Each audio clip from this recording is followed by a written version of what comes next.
చేసుకోవాలి, దాన్ని కాపాడుకోవాల్సిన బాధ్యత మన మీద ఉంది కదా. అలాంటప్పుడు ఏం చర్యలు చేపడుతున్నాము? ఇలాంటిది నిజంగా మళ్ళీ ఆ ఒకసారి దేశంలో పునరావృతం పనిచేస్తున్న కాకుండా. ఆర్మీ కావచ్చు, నావీ కావచ్చు, చాలా మంది కూడా ఒక ప్రశాంతమైన జీవితం కొనసాగించడానికి వైజాగ్లో స్థిర నివాసం ఏర్పరచుకున్న వాళ్ళు చాలా మంది ఉన్నారు. దేశంలో నలుమూలల నుంచి వచ్చి వైజాగ్లో ఉన్న వాళ్ళు చాలా మంది ఉన్నారు అక్కడ.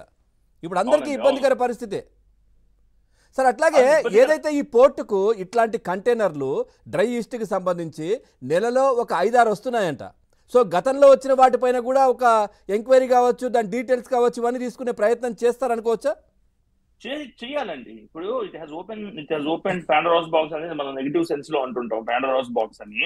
But it has open A president for other cases to follow అండి. ఎందుకంటే ఇప్పుడు దీనిలో క్లియర్ గా మీరు అబ్జర్వ్ చేస్తే SCKU 4375380 అనే ఒక కంటైనర్ అవును. 25,000 కేజీస్ సంబంధించిన ఒక సబ్స్టెన్స్ నార్కోటిక్ డ్రగ్స్ దొరికినాయి. Originated from Brazil, intended for the port of Visakhapatnam, India, in contravention of section 29 చదువు చెప్పిన సెక్షన్ల ప్రకారంగా వచ్చినాయని చెప్తున్నారు.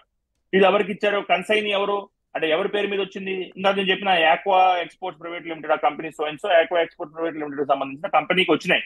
మరి వచ్చినప్పుడు వాళ్ళని విచారించడమే కాకుండా ఖచ్చితంగా వాళ్ళ రిప్రజెంటేటివ్స్ ఆ రోజు ఉన్నారు. ఖచ్చితంగా వాళ్ళు వచ్చారు. వాళ్ళు కోఆపరేట్ చేయలేదు మనం చెప్పడం కూడా కరెక్ట్ కాదండి. యాజ్ పర్ దేర్ ఓన్ మేము వాళ్ళు వచ్చారు. దానికి సంబంధించిన వైస్ ప్రెసిడెంట్ కూడా ఒక ఆయన ఉన్నారండి, పూనెం. 1 సెకండ్ అండి, I'll just read out his name. సంబంధించిన పూనెం ఒక రిప్రజెంటేటివ్ అయితే RVLN గిరిధర్ అని వచ్చారు. అలాగే వైస్ ప్రెసిడెంట్ ఒక ఆయన వచ్చారు. అదేవిధంగా భరత్ కుమార్ అని CHA రిప్రజెంటేటివ్ ఒక ఆయన ఉన్నారు. అలాగే CBI టీం మెంబర్స్ ఉన్నారు.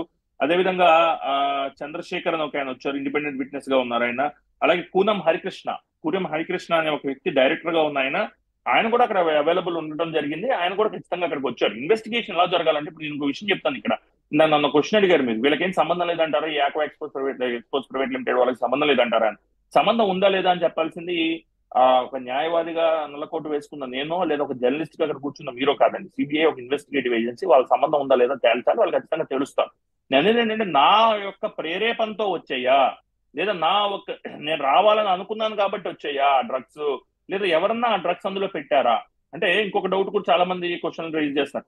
25,000 కేజీలకు సంబంధించిన ఒక కంటైనర్ లో డ్రగ్స్, ఆ కంటైనర్ ఎవరైతే పేరు మీద కన్సైనీ పేరు మీద వచ్చిందో అతనికి తెలియకుండా వస్తుందా? అంత అవకాశం ఉంటుందా అన్న క్వశ్చన్ కూడా ఖచ్చితంగా ఉంది. దాన్ని కూడా ఖచ్చితంగా CBI వారు ఆ కోణంలో కూడా ఇన్వెస్టిగేషన్ ఖచ్చితంగా చేస్తారని నేను భావిస్తున్నాను. Let the CBI conduct its investigation. And the CBI is an impartial, unbiased institution and one of the premier investigative agencies in the country. Let it conduct its investigation in a transparent, unbiased, and impartial manner. Let it conduct and let the facts come out. And right. అట్లాగే ఇప్పుడు ఏదైతే జరుగుతున్నటువంటి పరిస్థితిలో ఇంకా next ఎంక్వైరీలు కావచ్చు, ఇవన్నీ కూడా దీనికి